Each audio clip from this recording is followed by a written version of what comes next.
você está no Conexão Energia, o fio que te conecta ao Ministério de Minas e Energia, trazendo em nosso boletim as principais notícias sobre o cenário energético do Brasil e do mundo. O Conexão Energia é uma parceria entre o Ministério de Minas e Energia e a Rádio Gov. O governo federal anunciou o investimento de R$1,5 bilhão em expansão da produção de aço no Brasil. O anúncio foi feito durante o evento de inauguração de um novo laminador de bobinas na empresa Gerdau, no município de Ouro Branco, em Minas Gerais. O repórter Lucas Flores traz os detalhes dessa cobertura. O ministro de Minas e Energia, Alexandre Silveira, anunciou que a produção de aço no Brasil pode chegar a mais de 1 milhão de toneladas por ano. Ao participar com o presidente Lula da inauguração de um novo maquinário na empresa Gerdau, em Ouro Branco, Minas Gerais, o ministro declarou que ali serão produzidas mais 250 mil toneladas de aço por ano, o que pode fazer a média anual brasileira chegar a 1 bilhão e 100 mil toneladas. Os investimentos, de acordo com Silveira, são da ordem de R$1,5 bilhão. A expectativa é gerar mais de 1.000 novos empregos no estado e beneficiar setores como o automobilístico, a construção civil e a produção de petróleo e gás natural em todo o país. Aumentamos a nossa produção em 7,6%. Na América Latina, somos líderes absolutos, com 60% do aço total produzido. O Brasil ocupa atualmente o 9º lugar na produção mundial de aço. Do MME, Lucas Flores. E ainda nesta semana, o Ministério de Minas e Energia realizou mais uma reunião do Comitê de Monitoramento do Setor Elétrico, o CMSE. O foco do colegiado foram as estratégias para mitigar os impactos do corte de geração de energia renovável na região Nordeste. Quem nos fala um pouco mais sobre o assunto é a repórter Fernanda Rodrigues. O colegiado deliberou pelo reconhecimento do caráter estratégico de 3 compensadores síncronos em subestações no estado do Rio Grande do Norte. Os compensadores são equipamentos que aumentam a confiabilidade no fornecimento de energia. Outra deliberação foi a realização da primeira reunião do grupo de trabalho do CMSE. Esse grupo irá coordenar ações, realizar diagnósticos e propor medidas de planejamento regulatórias e operacionais para mitigar cortes de geração de energia renovável no Nordeste. Do MME, Fernanda Rodrigues. O Conexão Energia fica por aqui. Para outras notícias e informações, acesse www.mme.gov.br. Ministério de Minas e Energia, Governo Federal. Brasil, União e Reconstrução.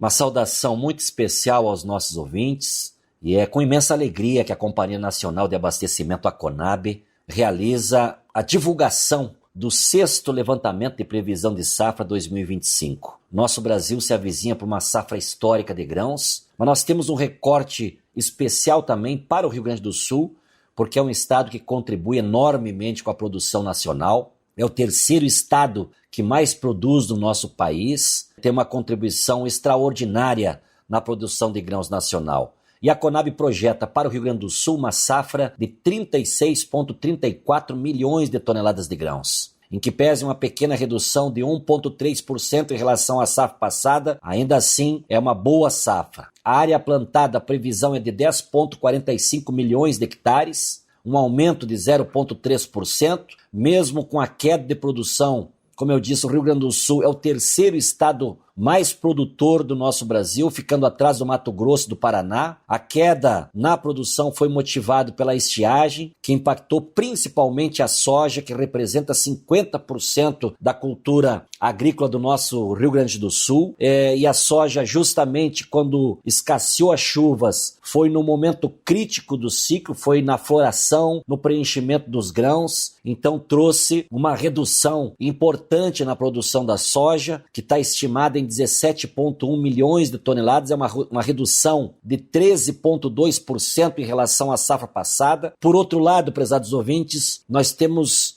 uma boa perspectiva a nível nacional. O Rio Grande do Sul, mesmo com essa queda, está contribuindo com uma notícia extraordinária a nível nacional, especialmente na produção de arroz e de milho. A produção de arroz, na estimativa que a Conab faz, é de 8,3 milhões de toneladas, um aumento extraordinário de 15,9% em relação à safra do ano passado. A área plantada está estimada em 951,9 mil hectares, um aumento de 5,7% em comparação com a safra do ano passado. O aumento da área plantada, o aumento da produtividade, traz para o Brasil, novamente, uma expectativa positiva de uma safra de mais de 12 milhões de toneladas de grão, que é muito importante, porque o arroz, especialmente para o nosso consumo interno, tem uma participação muito importante para os nossos consumidores. A produção de milho no Rio Grande do Sul também é muito positiva. A estimativa da Conab é de 5,5 milhões de toneladas, um aumento de 13,7% comparado com o ano passado. Este aumento nas produções de arroz e milho representa um benefício significativo para o estado e para o nosso país, já que o Rio Grande do Sul é o primeiro estado que mais produz arroz, contribui com 70% da produção nacional, e é também aqui no Rio Grande do Sul que nós temos a maior safra de milho na primeira safra, que é muito importante, já que o nosso estado também é um estado muito pujante na criação, especialmente de aves e de suíno, contando que o milho é a principal ração de proteína animal. A safra gaúcha contribui para uma ótima notícia de super safra no nosso país. A projeção nacional de grãos é de 328,31 milhões de toneladas. Um aumento, prezados ouvintes, de 10,3% em relação à última safra. Para os nossos ouvintes terem uma noção mais exata, o que significa 10,3% de aumento da produção nacional é 30,56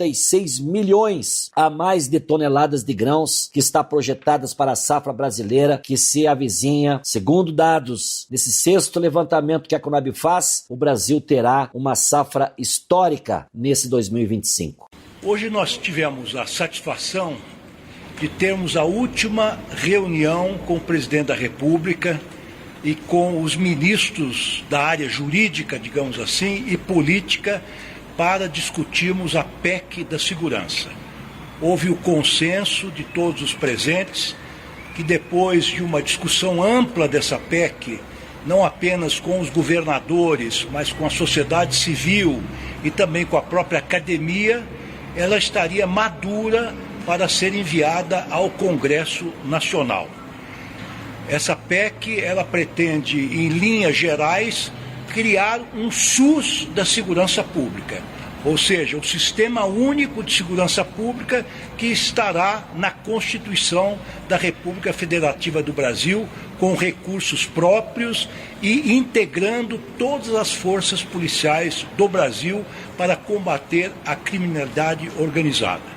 Ela será enviada oportunamente ao Congresso Nacional, depois de uma discussão com os líderes tanto da Câmara como do Senado Federal, para que se chegue ao consenso do momento apropriado em que esse texto seja submetido ao Parlamento brasileiro.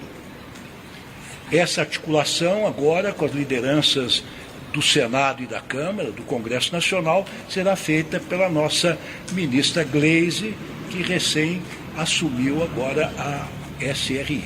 De conteúdo muda alguma coisa em relação ao que já foi dito? Não, o conteúdo é exatamente aquele que vocês já conhecem, que já foi distribuído para a imprensa, talvez com uma única alteração que talvez alguns não conheçam. Depois da última decisão do Supremo Tribunal Federal, num recurso extraordinário que redundou numa tese de repercussão geral, nós incluímos as guardas municipais dentre os órgãos constitucionais que integram o sistema de segurança pública.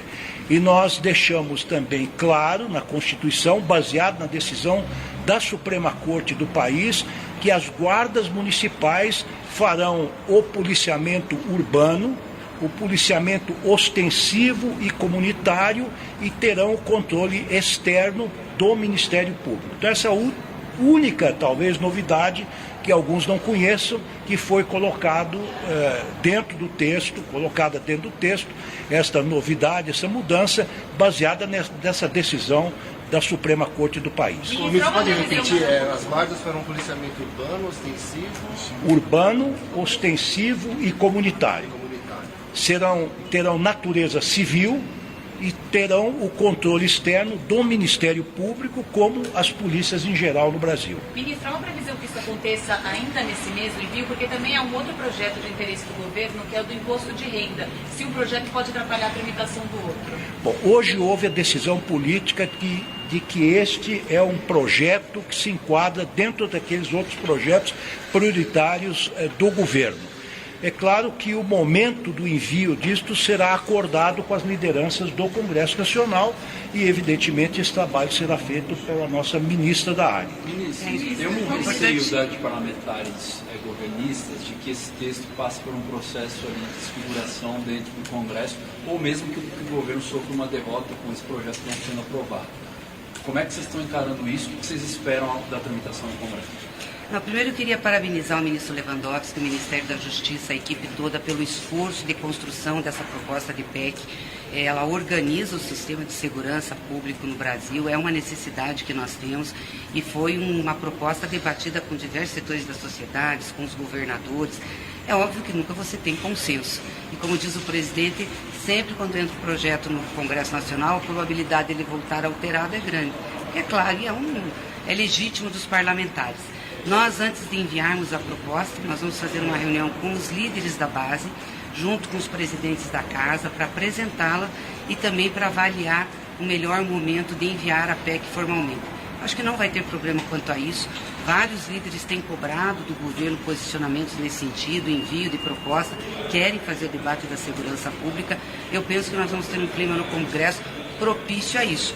É claro que a gente tem que ter, obviamente, a começar pela comissão da PEC, uma comissão equilibrada, a gente com muita responsabilidade, para poder fazer a discussão do projeto. Então nós já vamos pedir para os presidentes semana que vem.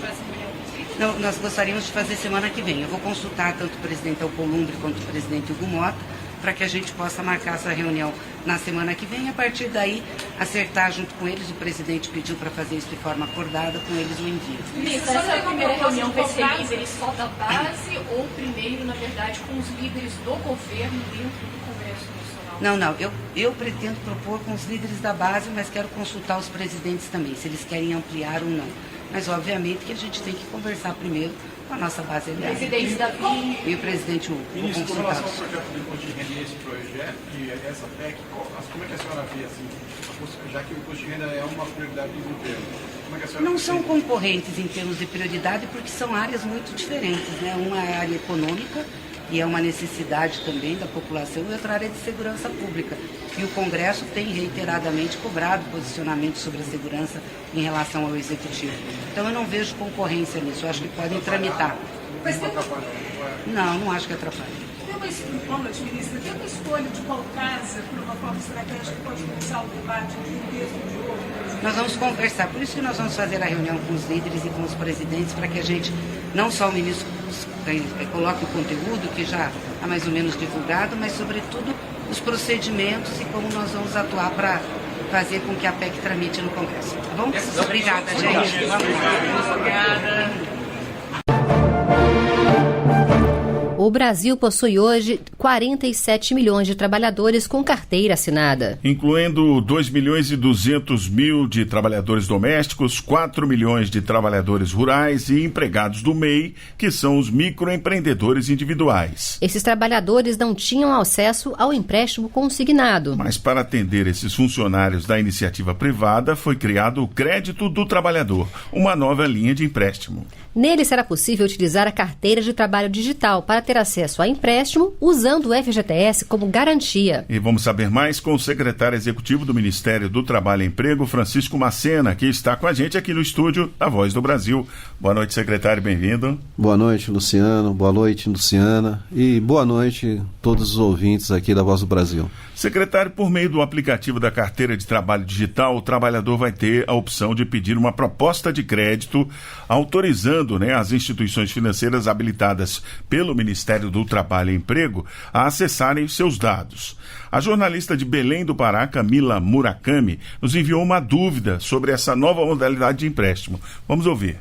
Secretário, como que vai funcionar o novo empréstimo e o que poderá ser dado como garantia do pagamento do empréstimo?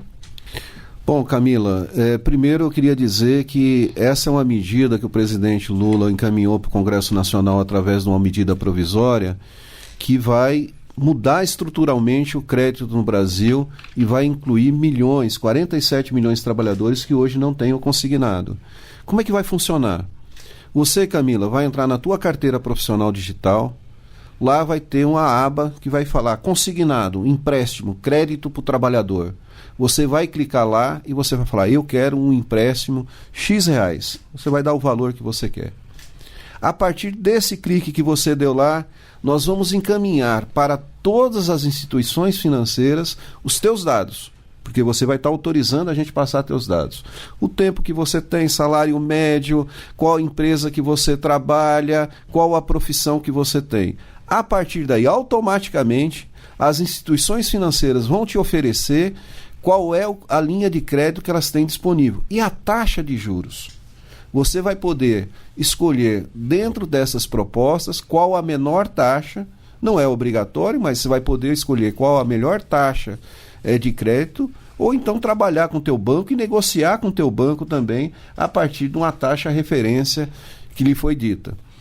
A partir daí, o contrato é feito pela carteira digital, né? Essa é uma outra novidade e é importante dizer que isso vai reduzir muito o crédito, posso explicar um pouco para frente, né? O contrato é feito pela carteira digital e as mensalidades automaticamente serão informadas ao teu empregador e ele todo mês, quando ele pagar o FGTS, quando ele pagar o INSS, a guia do INSS, ele vai estar pagando também o consignado. Quais são as garantias que são dadas? Primeiro, você vai poder disponibilizar 10% do teu fundo de garantia, do teu saldo do fundo de garantia e 100% da multa rescisória, né, em caso de demissão. Se você for demitida, use esse recurso. Se não for demitida, o que acontece? Você vai pagando a mensalidade mês a mês, comprometendo no máximo 35% do teu salário, justamente para evitar que tenha um superendividamento. Né? Só 35% do teu salário vai estar comprometido. Bom, suponhamos que eu fui demitida, a Camila foi demitida. Não deu para pagar nem com os 10%, nem com a multa rescisória. E a Camila, depois de 2 meses, 3 meses, arrumou um outro emprego. Essa dívida passa também para outro vínculo profissional, né? E assim a Camila vai continuar pagando, né, o seu empréstimo. Secretária, agora a gente recebeu uma outra dúvida da Ana Paula de Porto Velho, Rondônia. Ela quer saber sobre quem tem um consignado e quer migrar para o crédito trabalhador. Vamos ouvir só a pergunta dela. O trabalhador que já tiver um consignado vai poder migrar para a linha de crédito do trabalhador? E para aqueles que desejam fazer a portabilidade, precisam esperar até o mês de junho? O senhor poderia explicar a diferença entre a migração e a portabilidade do crédito? Ok, Ana, boa pergunta tua. Por que é importante a tua pergunta? Porque hoje nós temos pessoas que adquiriram crédito no Brasil a uma taxa de 6%, 7%, até 10%. Tem gente pagando 103%, por exemplo, no crédito pessoal sem consignação, 103% ao ano, pagando de juros. Nós temos hoje uma modalidade que é o consignado privado, que depende de um convênio empresa e banco, instituição financeira, que o crédito também é muito alto. Você sim poderá migrar para essa nova modalidade. Né? Como isso vai se dar? Você vai na tua instituição financeira e fala, olha, eu quero fazer a portabilidade deste crédito, né, para o consignado agora, o crédito do trabalhador. Há taxas, inclusive está previsto na medida provisória, há taxas de juros muito menores. Não poderá ser a taxa de juros que você ou que a instituição vinha praticando.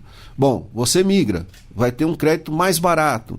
Né? Certamente você aí vai ter um alívio financeiro porque você negociou isso. Qual é o que vai acontecer depois? Que isso é importante. Primeiro você vai na tua instituição, você migra. A minha instituição não quer. Ela não quer fazer a portabilidade. Eu posso procurar outra instituição financeira e fazer a portabilidade desse crédito. Num primeiro momento, né, agora, dia 21 de março, O crédito só será adquirido na carteira profissional digital, através da tua carteira digital. A partir de 25 de abril, nas plataformas dos bancos poderão também ser adquiridos, poderão ser negociados esses empréstimos. E o que vai acontecer em junho, isso é importante, de junho, em junho, na verdade, você vai poder negociar antes.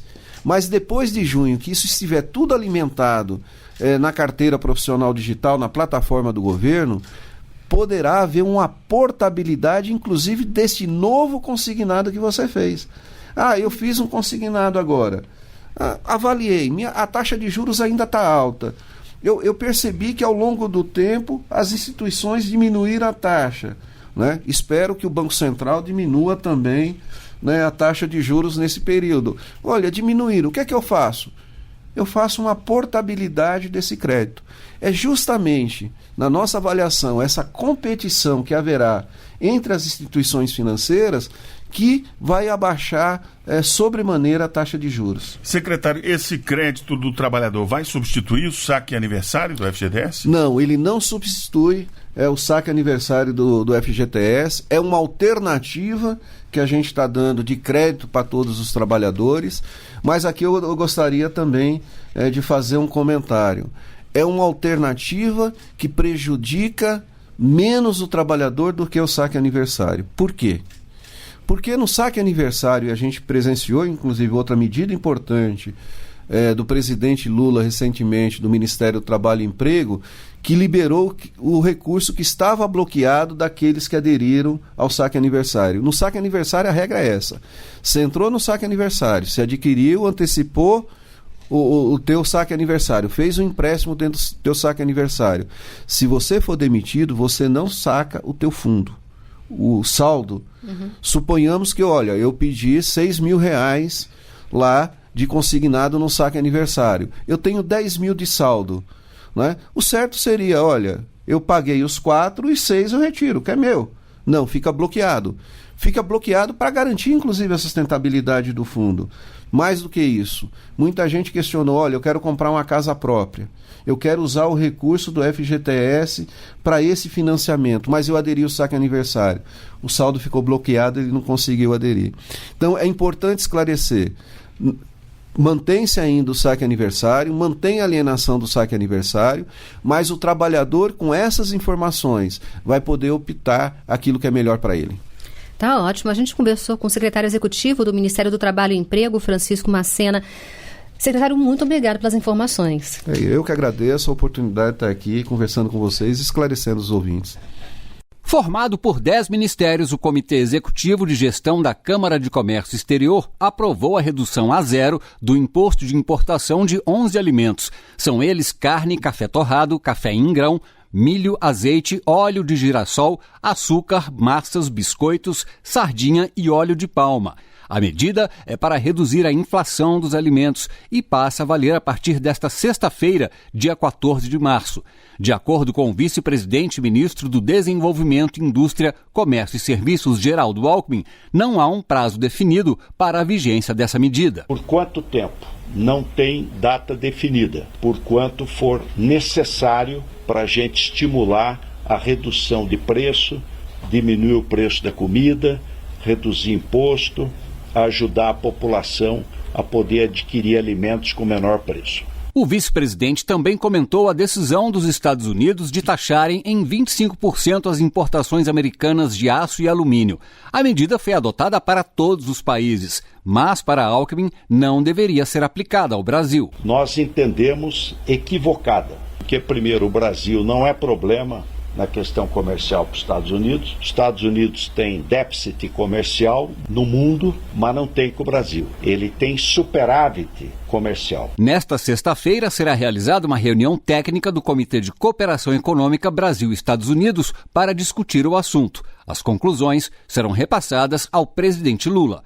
Reportagem Nazi Brum. A soja continua sendo o carro-chefe da agricultura nacional.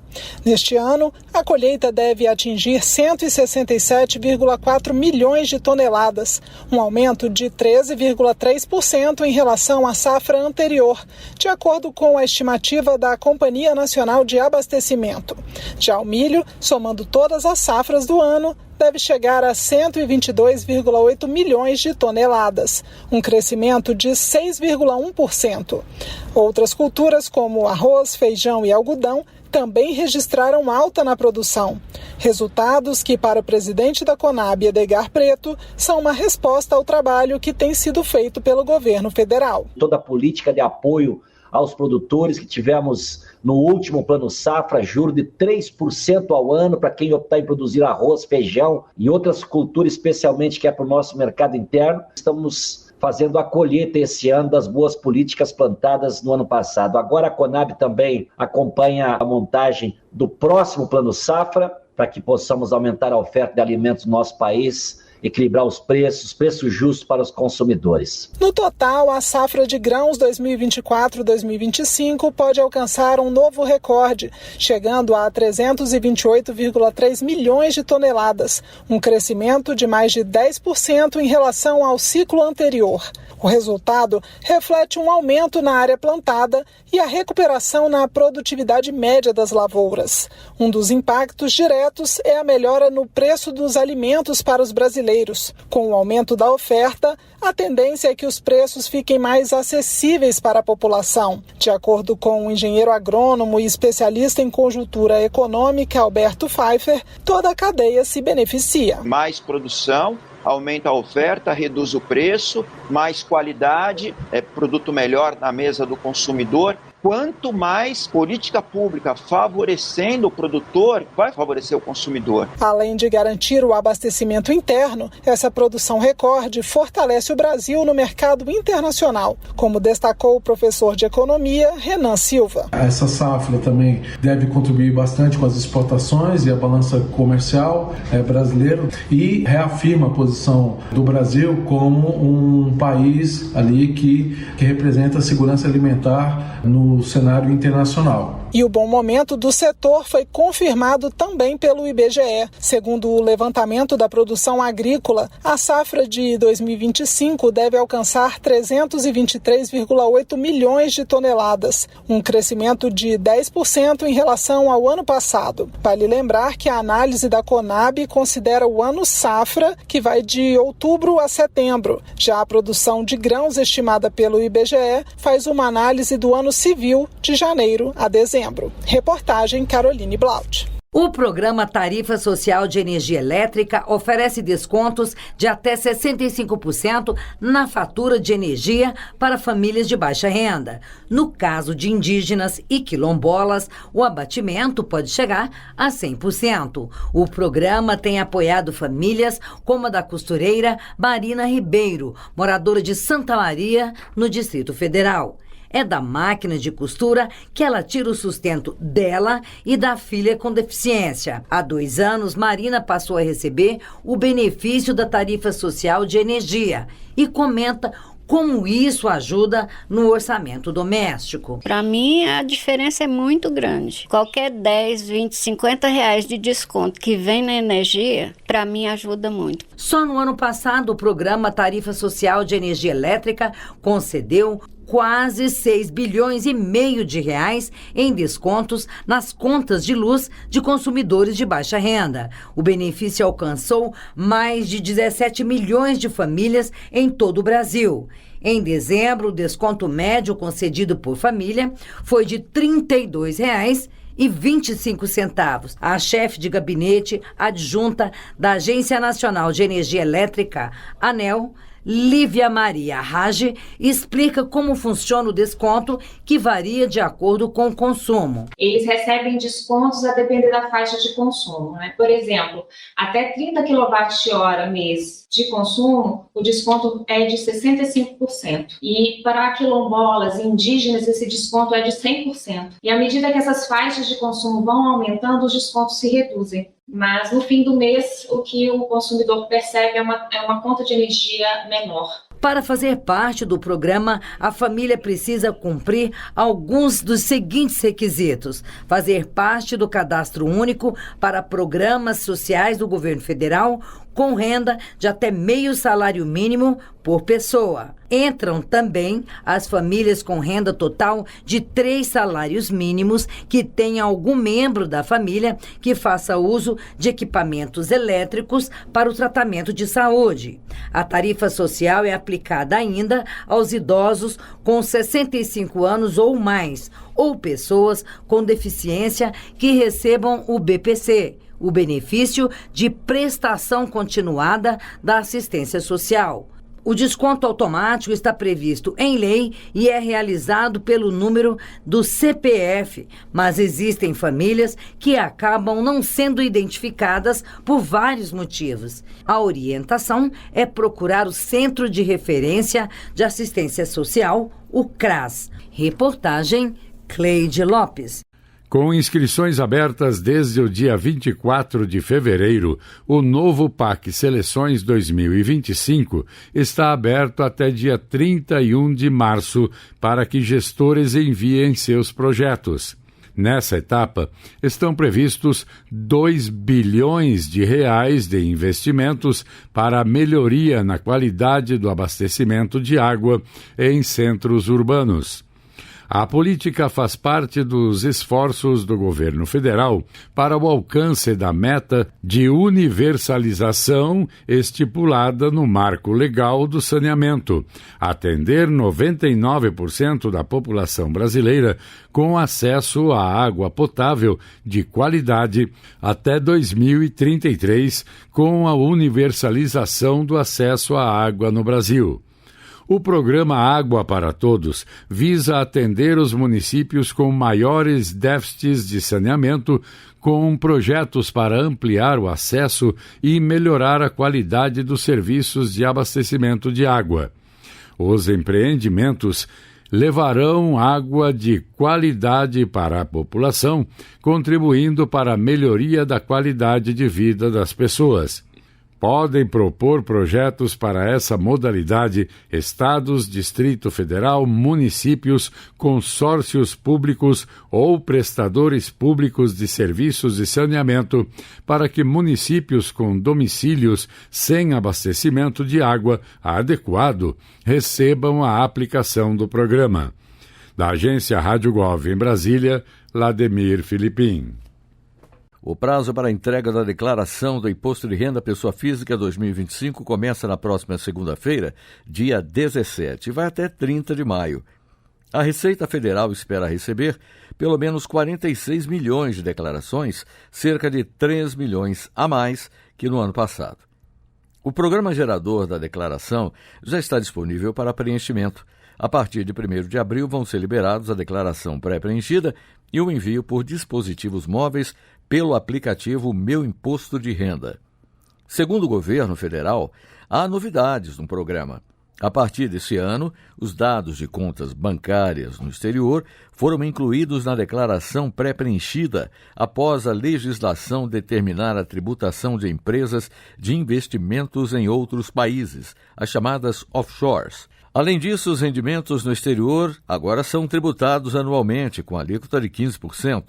Houve ainda reajuste nos valores que obrigam a entrega da declaração.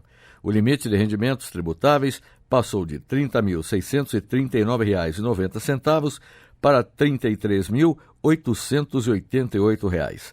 Já o de receita bruta para atividade rural subiu mais de 10% em relação a 2024. De acordo com o documento publicado no Diário Oficial da União, as restituições ano base 2024 vão ser efetuadas em 5 lotes de 1º de maio a setembro de 2025 e devem priorizar idosos, pessoas com deficiência ou doença grave, professores e quem optar pelo PIX ou pela declaração pré-preenchida. Da agência Rádio Gov em Brasília, Gilson Santa Fé. O governo federal anunciou a redução a 0 do imposto de importação para 11 produtos alimentícios. A decisão aprovada pelo Comitê Executivo de Gestão da Câmara de Comércio Exterior entra em vigor nesta sexta-feira, dia 14. A medida inclui itens como carnes, café, azeite, milho, açúcar, massas e biscoitos. O objetivo é ampliar a oferta desses produtos e reduzir os preços no mercado interno. O governo também busca evitar desabastecimento e minimizar impactos da inflação. A isenção tarifária é temporária e faz parte de um conjunto de ações para conter a alta nos preços dos alimentos, que afeta principalmente as famílias de baixa renda. Da agência Rádio Gov em Brasília, Dilson Santa Fé. A declaração do Imposto de Renda 2025 começa nesta segunda-feira, dia 17, e vai até 30 de maio. Aposentados, pensionistas e beneficiários do Instituto Nacional do Seguro Social, INSS, que recebem até R$ 2.824 mensais em 2024, não precisam declarar. O informe de rendimentos está disponível no site e aplicativo Meu INSS, pelo telefone 135 ou nos bancos. O programa da Receita Federal para preenchimento já pode ser baixado, mas a transmissão só vai ser liberada no dia 17. Quem atrasar a entrega vai pagar multa mínima de R$ 165,74, podendo chegar a 20% do imposto devido. Idosos acima de 80 anos vão ter prioridade na restituição, seguidos por aqueles com mais de 60 anos, pessoa com deficiência ou doença grave, professores e quem optar pelo PIX. Da agência Rádio Gov em Brasília, Dilson Santa Fé. Nos últimos anos, o Brasil e o mundo têm enfrentado cada vez mais eventos climáticos extremos, como enchentes, secas severas, deslizamentos de terra. Essas tragédias afetam a infraestrutura, a economia e colocam vidas em risco. Diante desse cenário cada vez mais desafiador, o governo federal estruturou um Plano Nacional de Proteção e Defesa Civil, que estabelece 11 estratégias essenciais para tornar o país mais preparado, resiliente e eficiente na gestão de desastres naturais. Quem vai explicar para a gente essa iniciativa e detalhar como o Brasil está se fortalecendo diante dos desafios climáticos é Rafael Machado, ele que é chefe de gabinete da Defesa Civil Nacional. Bom dia, Rafael. Obrigada pela participação aqui no Brasil em Dia. Bom dia, eu que agradeço. Estamos à disposição. Rafael, o Brasil tem registrado aí, claro, o aumento na frequência, na intensidade dos desastres naturais. Como que esse plano novo vai mudar a forma como o país lida com esses eventos? Quais são os impactos práticos, principalmente para estados e municípios? Bem, realmente é bem importante destacar isso, né? A gente tem visto um agravamento das condições e está potencializando essa ocorrência, né? Aumentando a frequência, a intensidade dos desastres, que já possui uma longa história de desastres que sempre foram muito associados às condições socioeconômicas históricas, né? E agora a gente vê um agravamento dessas mudanças do clima. Então é muito importante que a gente reforce nosso planejamento para essas ações. O nosso Plano Nacional de Proteção e Defesa Civil é um instrumento previsto em lei, estabelecido na Lei 12.608, para que a gente estruture a ação governamental dos 3 níveis de governo para o enfrentamento, né, para a redução e a gestão dos riscos de desastres e também para a melhor preparação para a resposta aos desastres. É importante só esclarecer que a Lei 12.608 definiu que no Brasil nós temos um arranjo sistêmico das ações de proteção e defesa civil. Nós temos um órgão central, que é a Secretaria Nacional de Proteção e Defesa Civil, mas todos os órgãos da administração pública e também instituições da sociedade civil e mesmo o setor privado têm papéis nessa grande política, nesse grande arranjo da Política Nacional de Proteção e Defesa Civil na forma de um sistema. Por isso que o plano é importante. O plano ele vai ter justamente essa pactuação de todos esses participantes, seja de governo, seja de sociedade civil, seja do setor privado, nos seus compromissos para a gestão de riscos e gestão de desastres. A lei definiu que o plano nacional, esse que está prestes a ser lançado pelo governo federal, ele servirá de base e de referência para que os estados lancem os seus planos estaduais e, por consequência, também os municípios lancem seus planos municipais de proteção e defesa civil. Então, ele tem um conjunto robusto de metas e objetivos, diretrizes a serem seguidos por todos esses integrantes do Sistema Nacional, e eles formalizam esses compromissos, eles organizam as ações, as agendas setoriais nessa agenda de gestão de riscos e de desastres no Brasil. O senhor falou aí de pactuação, né, da atuação de estados e municípios, com certeza eles têm um papel central aí nessa resposta a desastres, mas muitas prefeituras enfrentam aí dificuldades estruturais. Como é que o governo federal vai ajudar no sentido de oferecer um suporte técnico para que estados e municípios consigam aí implementar essa estratégia do Plano Nacional?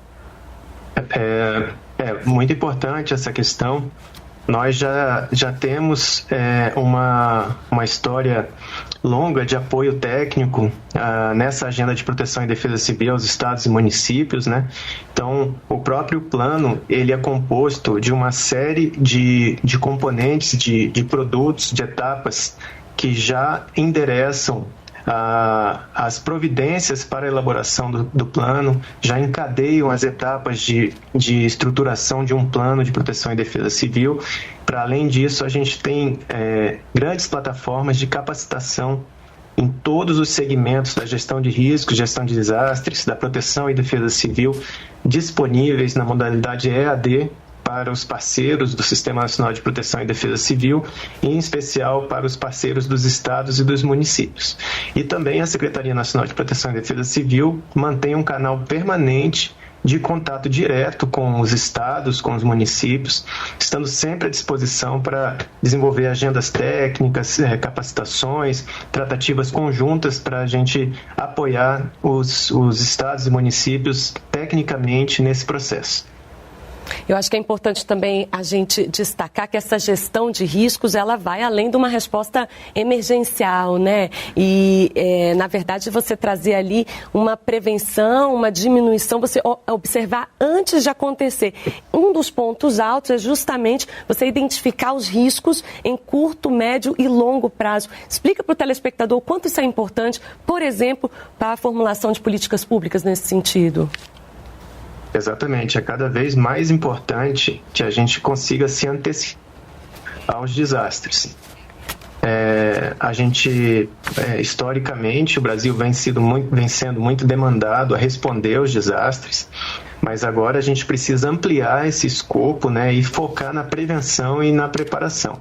Nós evoluímos muito nesses últimos anos, tanto na prevenção como na preparação. A gente tem visto os projetos do Defesa Civil abertas, né, as mensagens que a gente tem recebido, a nossa capacidade de monitoramento, que são ações de preparação, e precisamos também conectar todos os atores governamentais para trabalharem juntos na prevenção a desastres. Então, a política de habitação, a política de infraestrutura hídrica, a política de saneamento, por exemplo, são políticas essenciais para essas ações de prevenção aos desastres. E é por isso que a gente precisa ter uma compreensão clara dos cenários de risco que estão presentes no território nacional. O Plano Nacional, em seu capítulo 2, Plano Nacional de Proteção e Defesa Civil, no seu capítulo 2, ele faz esse olhar de curto, médio e longo prazo dos riscos dos desastres mais frequentes no Brasil e leva em conta as tendências de agravamento das mudanças do clima, baseado em modelos científicos, né? Então, a gente tenta prospectar esses cenários que servem de orientação, de diretrizes para políticas públicas que possuem resultados de prevenção a desastres, como essas que eu mencionei, por exemplo, entre muitas outras, que possam planejar e direcionar seus esforços para investimentos, apoio a estados e municípios, desenvolverem ações de implantação dessas medidas de prevenção, observando todos esses cenários que estão dispostos no plano. Maravilha, eu entrevistei Rafael Machado, ele que é chefe de gabinete da Defesa Civil Nacional. Muito obrigada pelos esclarecimentos e eu aguardo o senhor numa próxima oportunidade aqui no Brasil em Dia. Nós que agradecemos, todos nós temos esse importante papel na gestão de riscos e desastres. Estaremos sempre à disposição para prestar o esclarecimento que for necessário. Isso aí, bom dia. O Ministério da Educação, MEC, e o Fundo Nacional de Desenvolvimento da Educação, FNDE, anunciaram a prorrogação da ata de registro de preços número 1 de 2024, que permite a compra coletiva de ventiladores para escolas públicas. Inicialmente válida até abril, a ata vai ser estendida para que estados, municípios e o Distrito Federal tenham mais tempo para aderir à compra com condições vantajosas. De acordo com o MEC, a iniciativa busca melhorar o conforto térmico em sala de aula, especialmente em regiões mais quentes. O processo de adesão é eletrônico e ocorre pelo Sistema de Gerenciamento de Atas de Registro de Preços, SIGARP, agilizando compras e reduzindo custos. O Ministério também prevê ainda, no primeiro semestre, a publicação de uma nova ata para aquisição de aparelhos de ar-condicionado. A medida pretende ampliar o acesso a equipamentos para climatização das escolas da rede pública. Da agência Rádio Gov em Brasília, José Carlos Andrade. O Ministério da Cultura garantiu a manutenção integral dos recursos da Lei Aldir Blanc para os estados e municípios que executarem um mínimo de 60% do valor recebido no ano anterior. Se todos cumprirem o requisito proposto, 3 bilhões de reais vão ser investidos em cultura a cada ano. De acordo com o MINC, a data limite para a execução do orçamento não é mais o ano de 2027. Se as cidades e estados não conseguirem utilizar o mínimo de 60% dos recursos, não vão ocorrer descontos nas parcelas. O depósito do dinheiro apenas vai passar para o ano seguinte. O próximo passo é a redação da portaria que vai regulamentar o decreto. Esse trabalho vai ser realizado em conjunto com a comunidade cultural. Da agência Rádio Gov em Brasília, Lademir Filipim.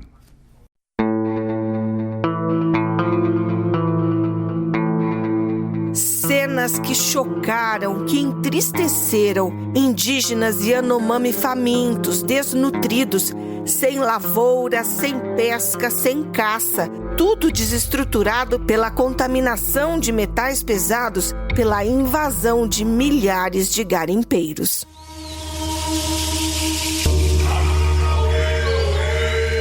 Em 2023, a União começou uma operação para socorrer a terra Yanomami, que há muitos anos é alvo de atividades ilegais, mas que naquele momento vivia uma das piores crises. No fim daquele ano, porém, apesar do esforço, os números ainda eram muito preocupantes. Parecia quase impossível vencer tamanho desafio. Mas, com muito trabalho, o cenário mudou, reacendendo a esperança.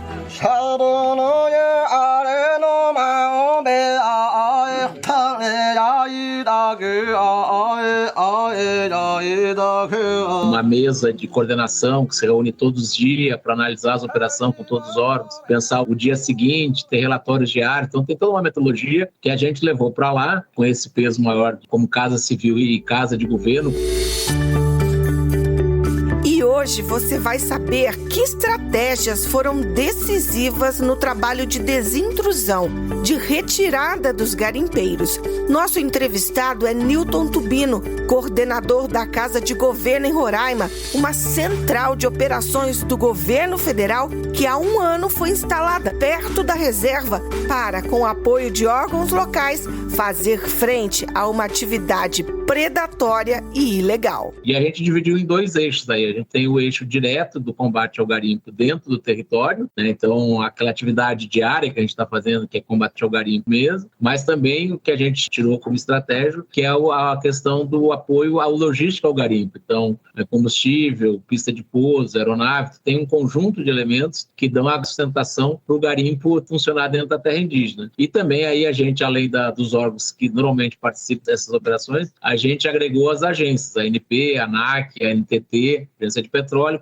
verificar os postos de combustível, fazer esse controle de venda de combustível, né? No geral, a NTT os transportes e a ANAC, principalmente a fiscalização de pista e aeronave. Então, esse conjunto que a gente fez mais de 4.000 ações. Ações é isso mesmo, é campo, é patrulha com a Força Nacional, a gente começou a patrulhar e também avaliando em cima da estratégia do garimpo. Então, o garimpo operava muito de dia, começou a operar à noite. Então, a gente também começou a fazer o patrulhamento, as abordagens na parte da madrugada. Então, a gente foi se adaptando também. Os resultados começaram a aparecer em números. Então, garimpos novos, a gente reduziu em quase 96%. Então, a gente nunca dá para dizer que zero. Então, área nova, é um pouco que o Ministério do Meio Ambiente está anunciando. Você não tem área nova de desmatamento nesse período para abrir garimpo novo. E aí também, para nós, é importante, as associações dos indígenas lá têm um sistema que eles chamam de alerta, né? Alerta garimpo, né? Que é deles. Eles encaminham as demandas semanalmente para a Casa de Governo. Dizem, tal lugar se viu garimpeiro,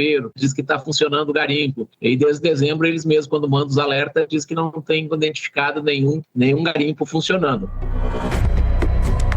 Newton Tubino e toda a equipe envolvida sabem que o desafio não terminou, inclusive com novas táticas dos criminosos.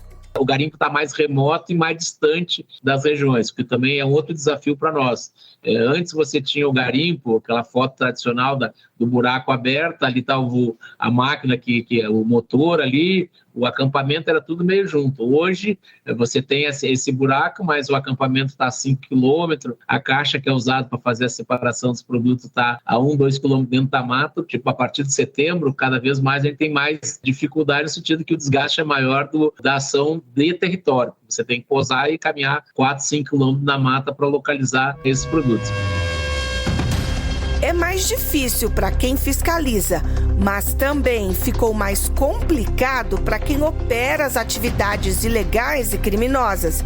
A estratégia de estrangular a rede de apoio do garimpo se mostrou eficaz. E o Sensipan criou uma metodologia para a gente também saber do tamanho do garimpo, porque muitas vezes o pessoal pensa, tinha 20 mil garimpeiros, quantos garimpeiros tem hoje? Até bem, nunca foi feito um censo de garimpeiro. E aí, para evitar essa dúvida, tem muito, tem pouco, porque normalmente quando você faz as ações de repressão, você não encontra as pessoas, eles fugiram antes, caso do barulho da aeronave, então dificilmente você localiza. Em alguns casos, as pessoas se entregam nas bases do Exército lá, porque estão com fome, porque esse bloqueio do apoio logístico é isso, não chega alimentação, não chega combustível, né? E isso reflete dentro do garimpo. Então, o Sensipan criou para nós um grid que é de garimpo ativo e inativo. Então, áreas que estavam explorando o garimpo e áreas que estão explorando hoje. Então, nós tínhamos em torno de 4.070 hectares de garimpo ativo dentro da região maior de garimpo, e hoje a gente tem 269 hectares. Então, nós passamos de 4.000 para 260 hectares de garimpo ativo.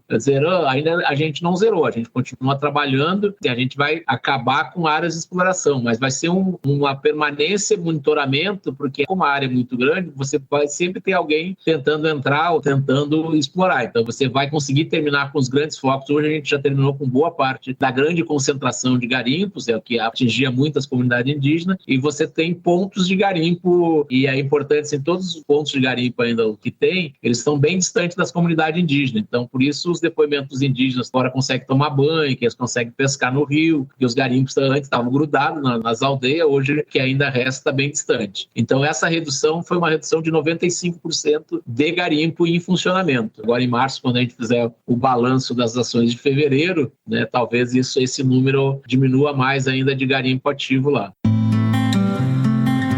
A Advocacia Geral da União, que faz parte desse esforço e garantiu as bases jurídicas das operações, mostrou nos tribunais o que tem sido feito. E com isso, a Justiça Federal de Roraima, que cobrava ações efetivas do governo, reconheceu o trabalho, ressaltando, por exemplo, a importância da Casa de Governo e do decreto que regulamentou o poder de polícia dos agentes da FUNAI. Reconhecimento que nem de longe significa desafio concluído.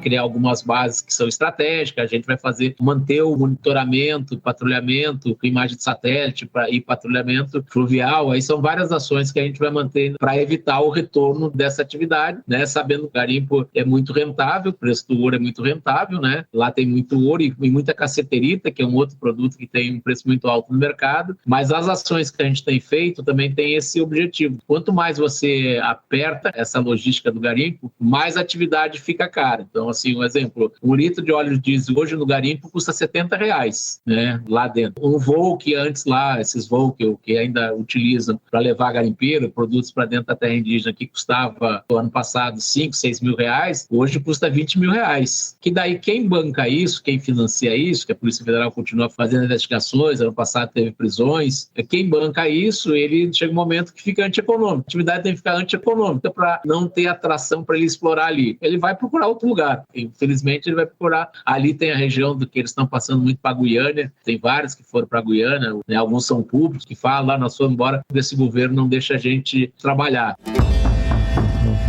E essa região de fronteira traz outros obstáculos, por exemplo, o contrabando de mercúrio, metal pesado de efeito devastador para a natureza e para a saúde humana, usado no garimpo. A Polícia Federal, o pessoal de inteligência tem trabalhado muito, que é a questão do mercúrio. O Brasil é signatário da Convenção de Minamata, então tem toda uma restrição de uso de mercúrio no Brasil, bem definidos os critérios, até aqueles que são utilizados, e o que a gente sofre muito é o contrabando do mercúrio. Mesmo ele ter aumentado muito, porque ele aumentou muito o preço lá na região de entrada ali, boa parte está vindo via Guiana, a Guiana não assinou a Convenção de Minamata, então isso é um problema do que você tem que enfrentar. Nós pegamos mais de, acho que uns 30, 40 quilos de mercúrio, que é muita coisa de mercúrio apreendido em operações da Polícia Federal e todos na faixa de fronteira. Não vai ser simples, mas com a expulsão dos garimpeiros, a natureza começa a se recompor. Essas áreas que estão desde 2013 sendo desativadas, essas já começaram a recuperação natural da mata. Vai ser a mata primária, né, a secundária, mas você já vê as áreas com vegetação retomando, né? Que é um processo mais longo, então que também tem a discussão dentro do governo, vai fazer replantio de árvore, porque algumas áreas foram muito afetadas. Tem áreas realmente que virou meio que um deserto pela extensão da atividade que tinha, porque a atividade é muito predatória mesmo. Do garimpo, o formato que ele é explorado, que eles chamam de tatuzão, que é com água com pressão que vai desmoronando o barranco, ele vai destruindo tudo que tem pela frente, né? Ele desmoronou o barranco e as árvores que estão em cima ele vai botando abaixo. Então é uma atividade muito degradante. Então esse processo deve demorar um pouco mais. Newton Tubino, coordenador da Casa de Governo de Roraima, diz que a presença de igarapés é um alento que pode ajudar no processo. Antes de nos conceder a entrevista, ele estava mata dentro nas operações e viu outros sinais de que a terra Yanomami voltou a respirar vida. Com essa diminuição da atividade garimpeira, a gente viu no território um aumento muito grande dos roçados, né? Produção de mandioca, né, de macaxeira, aumentou muito, produção de banana, mas tem vários ministérios, Ministério de Ciência e Tecnologia, IBAMA, ICNBio, tem ações de pesquisa, monitoramento para ter propostas, assim como as áreas degradadas.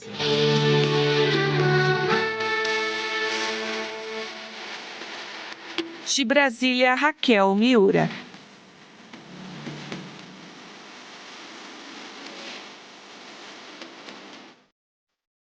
O Ministério da Cultura, MINC, realizou mais uma reunião ordinária da Comissão Nacional de Incentivo à Cultura, CNIC. Durante o encontro realizado em Recife, 524 projetos culturais foram aprovados de acordo com a Lei Rouanet. A iniciativa totaliza mais de 470 milhões de reais em incentivos fiscais. Os valores aprovados beneficiam empresas e pessoas físicas que investem em projetos culturais, além de estimular o desenvolvimento social e econômico do setor produtivo. O MINC reforça que as dúvidas e solicitações relacionadas a propostas e projetos culturais devem ser enviadas por meio da aba Solicitações no site salic.cultura.gov.br. Para mais informações, ligue 61 2024 2060. Da agência Rádio Gov em Brasília, José Carlos Andrade. O governo federal investiu 1 bilhão e 400 milhões de reais no Programa Nacional de Segurança Pública com Cidadania, o PRONASSE 2, entre 2023 e 2024. O objetivo é reduzir a criminalidade com ações preventivas e promoção dos direitos humanos.